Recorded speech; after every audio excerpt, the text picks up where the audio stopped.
Today I'm going to talk about traveling for landscape photography and my strategy for I want to keep it inexpensive and be close to the locations I want to photograph.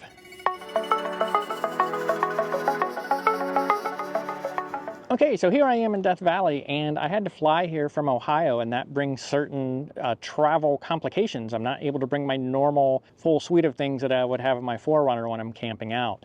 In the case of Death Valley here in Furnace Creek, things are pretty expensive. So hotel rooms are expensive, food is expensive, water is expensive, gas is expensive.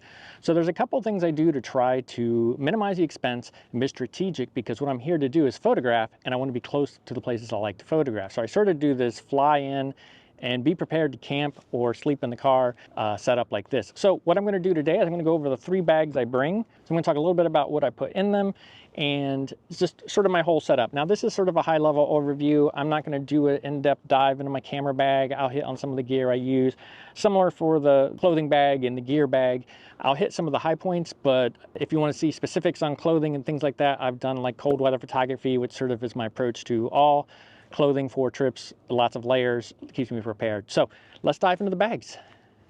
Okay, before we dive in, this is unscripted. I really just had a couple bullet points coming into it, hoping for this just to be sort of quick, helpful video. So first up, this is my carry-on bag. This is just a North Face backpack, and what usually goes in it is my iPad. I put lots of card readers, charging equipment, my battery packs, my power banks.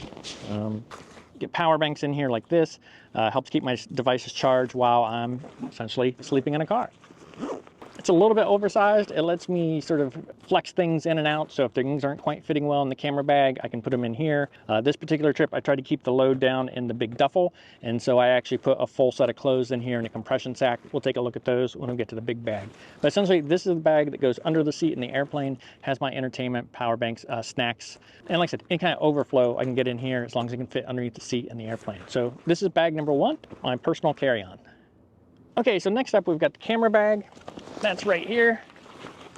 And I've done videos on how I fly with camera gear, so I'm not going to really cover a whole lot of this approach that's in here. I will link to the video on that topic down below. The strategy has worked out really well for me. I've flown many times more since I recorded that video. I've only had one case where they did have me pull things out of the bag at security. It was super easy. They had me pull one of my camera bodies out, and at that time I had some charging equipment that is now in my personal carry-on, was in this bag, had to scan that, but it wasn't a big deal. Got through nice and easy, no problems. With that said, for this particular trip, I did bring 2 camera bodies. I brought the Nikon Z7 II, Nikon Z6 II, 3 lenses, brought the Nikon 14-30, 24-120, and Nikon 100-400, and then of course a set of Maven filters to cover me for circular polarizers and ND filters and whatnot. I brought my rocket blower, lens cleaning type stuff, just because you're out here in Death Valley, it's dusty, dirty, things get dirty really easily, so I wanted to make sure I have that.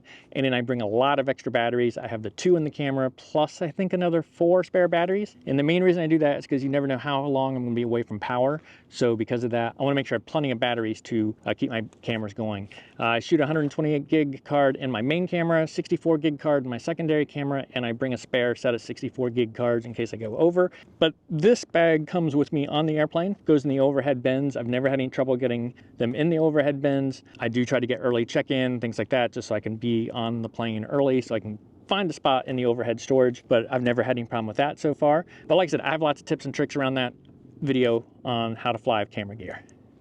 Okay, next up we have the duffel. This is my duffel, and this is what I switched to when I started flying with camping gear. It rolls real easily. I was finding the suitcase I used before, while I had tons of room, the wheels just were not that great. So this duffel has nice solid wheels, makes it super easy to wheel through the airport. It has this handy little feature, which is a little clip. I can clip my personal bag to the top when I'm wheeling from the car to the airport, to the rental car place, everything like that. Makes it super easy, so I'm not carrying quite as much on my back. And let's just take a quick peek inside. Like I said, pretty disorganized. We're 6 days into the trip. This is the dirty clothes bag, shaving kit. What I really want to show you is the compression sacks. Put my clothes in these compression sacks, Tripped brand.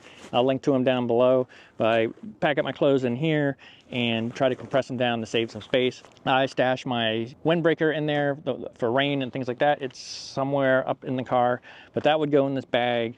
hat goes in the bag. And then when it comes to camping gear, there is a tent. And even though I planned on sleeping in the car for this trip, some campgrounds don't want you to sleep in your car, so the tent can be either a decoy tent, or if push comes to shove, I can sleep in the tent. So it's a small 2-person nature hike tent, super easy to set up. It's not super expensive. It's really just sort of, if I can't sleep in the car, maybe the rental car company gives me a car. It's just impractical. So the tent is there. Before I show you the other part of the sleeping arrangement, coffee is important to me. Anyone that's watched my videos knows that. I've got this titanium pot and cook stove in here. This stove is a BRS 3000, I believe is the model number. Look how teeny that is. But this stove, you can unfold hooks, and I can fly with this. Sticks inside the cook pot, and this is what I drink my coffee out of. If I'm doing dehydrated meals, I can boil water in here, pour the water in. This is the only thing I have, titanium, nice and light. Now you can't fly with fuel, so one of my first things when I'm doing this setup is I land and I go do a supply run, and that's groceries and isobutane fuel canister. This just screws on top of here, nice and easy. I buy a lighter. You can technically fly with small lighters, but I just don't want the hassle, so I buy a lighter when I get in town, and this goes on top, and I can have coffee in the morning, or like I said, use it for my dehydrated meals. So this is super handy because of how small it is. You just can't beat this stove for portability. And so that's cooking. That's this gear plus my compression sacks. So now you're probably curious, how do I sleep? What do I do for that? Let's take a look. So on the sleeping side of things, this is my setup. Like I said, I've got the seat on the largest side folded down, and I use a sleeping quilt. This is a down sleeping quilt, packs up super small, so it makes it easier to have room inside the carry-on, as well as it doesn't weigh a lot, so it helps keep me below the 50-pound limit for checked baggage, which is where the duffel bag goes. Then beneath there, I have an inflatable sleeping pad in here. It folds completely flat. It is you have to breathe in it to inflate it, which I do. It doesn't take a whole lot to do. But when you let all the air out, it folds up completely flat, packs down nice and small. And then pillow, same inflatable pillow, blow into it, filled up, and that's it. And I just sort of spread that all out. Just put that in there and I'm all set for sleeping. Like I said, I have a tent for a backup if I need it, but when I'm moving locations, if I'm moving from one camp spot to another, it's super nice to be able to do this. It's also nice to be able to just sort of wake up and pop into the driver's seat and roll out. Makes it super fast to get rolling because everything's in the car ready to go. Okay, and just a couple of the odds and ends things. I've covered all the basics. 3 bags, the duffel takes in the clothing and camping gear, carry a tent, inflatable mattresses, sleeping quilt, the stove because I have to have my coffee, camera bag, and then just the personal item, which is really just sort of flex space to give me a little bit extra room. I do bring an iPad. I don't typically travel with my laptop. The iPad works great for photo backups as well as entertainment at night. I download Netflix movies before I go. That way when it's getting dark early or something like that, I have a little bit of entertainment before I actually have to go to bed. And real quick, I did mention the resupply run. So I land and I usually look for, unfortunately, I usually look for a Walmart, something like that, because they have the grocery section and the camping supply type stuff I need, which is mainly the fuel. I can just sort of get it all in one stop. But food, it depends on the trip. If it's a short trip, I don't even deal with refrigerated food. Or if it's a trip where I'm close to reasonably priced food where I can just grab some deli meat or something like that, I don't worry about it. Furnace Creek, everything is super crazy expensive here because of the logistics of getting things here. So in that particular case, I did want some some stuff I could keep cold. I don't fly with a cooler. However, I do buy a really small cooler that is really cheap at Walmart, like 20, 21 bucks, and then I'll end up by giving it away here at the end of the trip to somebody. But it lets me get some ice, keep some drinks cold, keep some deli meat and cheese cold, and gives me a little bit of food along that way. Other than that, it's bread, salty snacks, peanut butter, trail mix, water, lots of water for Death Valley. I think I bought 4 or 5 gallons worth of water, more if you count some of the individual water bottles I bought. So that's the food thing. Just, do that to how you want, but I just take care of all that when I land. And like I said, the unusual thing on this trip was the small cooler so I could keep things cool. Okay, and the last couple things, let me just note just a couple more unusual things I do. First, towel, got to stay clean. And I only mention this because a big towel would obviously take up lots of room in your case, but this towel is a camping towel, dries fast, folds up small, and it's almost bath sheet size, super nice. So I do carry this for, keeping things clean, everything like that. Power is a big thing I've done. I think I did an email newsletter on power and options for that, as well as a YouTube short once if you want to look for it on my shorts channel. But anyways, the key things for my power situation beyond just bringing my chargers and my cords and cables and all of that. But for power, I use these Anker power banks instead of the 20,000 milliamp banks. I have 2 of them, which is technically the most you can fly with, I believe.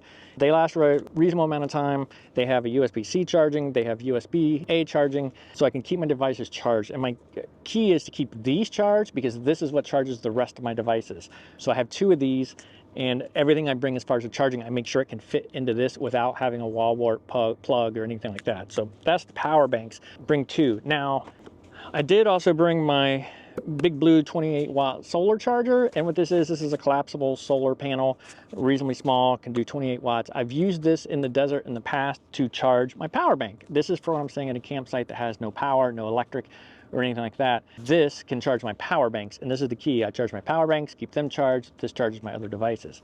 Now, I forgot in Death Valley, nothing is close. This place is huge. It's the largest national park in the continental US. The only one beat in the United States is Alaska. So because of that, there's a fair amount of driving. Because I didn't get the optimal vehicle I wanted, which is a 4Runner. I usually rent standard SUVs from the rental car companies because sometimes they'll have a 4Runner in their fleet. This is a Ford Edge, but what it lacks for in dirt road capability is it makes up for in the amount of power outlets it has. So instead of having to use this, I was really able to keep my batteries charged through plugging into the USB ports in the car when I was driving, and that has really pretty much kept everything topped up. Sometimes I'd even plug my camera batteries straight in instead of this just to get them charged. So from power, I think just sort of judge on how long you're going to be without power and or is there a lot of driving. But if you're going to be sitting in one place for a long time and there's no power there, this Big Blue has worked really well when there's lots of sun. And that's it. Like I said, this is before I left, I asked people about what would they like to hear about, and this was one of the more common ones, is what is my travel setup. Talked about this in bits and pieces, haven't really done an in the field review, so I thought I'd bring this to you. So like I said, this was a high level overview. I'm sure people have questions. Maybe I forgot to mention something specific or even something how I handle something. So leave a comment down below, ask me questions. I'm happy to talk about it. This technique has worked for me for a couple trips now, had no problems with it, so hopefully you find it helpful. And if you did, be sure to hit that like button. And if you want to see future landscape photography content from me, including tips, tricks, behind the scenes, mini gear reviews, be sure to hit that subscribe button. And thank you for watching.